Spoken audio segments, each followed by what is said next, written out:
Sumabog na lang na parang bulkan ang kinikimkim niyang mga emosyon sa huling pagdinig ukol sa drug-related killings. Ito ang pag-amin ni Senator Laila De Lima at anya naging pakiramdam niya ng mga sandaling iyon ay pinagtutulungan siya ng mga kapwa niya senador.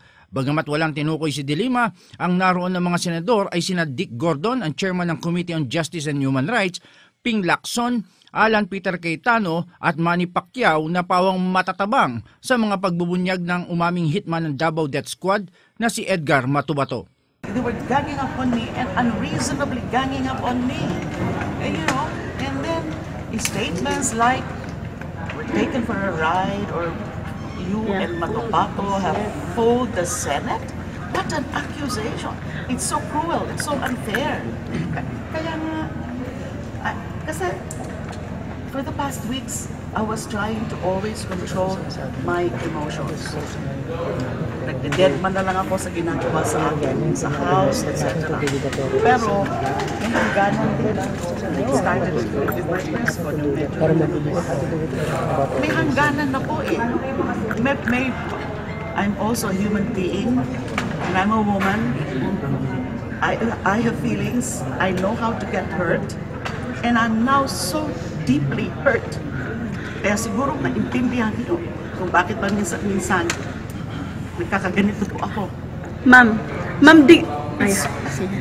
I don't deserve all of this.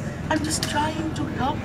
I want the people to know the truth. Sinabi pa ni De Lima na nagsimula ang kanyang kalbaryo mula nang ihain niya ang isang resolusyon kung saan hiniling niya na maimbestigahan sa Senado ang mga naggaganap na drug-related killing simula nang maupo si Pangulong Rodrigo Duterte. Nang tanungin naman ng senadora kung sa kanyang palagay ba na ang nangyayari sa kanya ay paghihiganti dahil sa pag-imbestiga niya noon kay Ginoong Duterte ukol sa Davao Death Squad, walang naibigay namang tuwirang sagot si De Lima.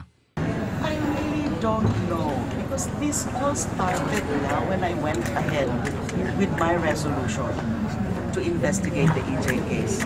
Lumala ng lumala. Even if dati ko na nga pong narinig na ganito ang gagawin sa akin, that they will destroy me at all costs because that is what the President wants. Yung magnitude po, yung scale ng persecution, ng crucifixion na ginagawa nila sa akin, sobra na. Sobra na. That's why, nagkakaganito nga ako paminsan-minsan because hindi mo talaga tanggap sa akin na inaakusahan ako ng hindi naman tama, ng walang katotohanan. Samantala, sinabi pa ng senadora na sana ay magpatuloy pa ang mga pag-iimbestiga ng komite taliwas sa mga nais ni Lacson, Cayetano at Pacquiao na tapusin na ito. I will still push for that because the people deserve to know the truth. Dahil kaya kung pinisent yan si Mr. Matubato nung nagpadala ng emissary na gusto na niyang lumabas, I do believe na related yan sa EJ case because of the pattern of killings in Davao. Now, but para lang hindi masyadong maano doon sa issue ng recent killings, kaya nga nagkaroon ng panibagong resolution.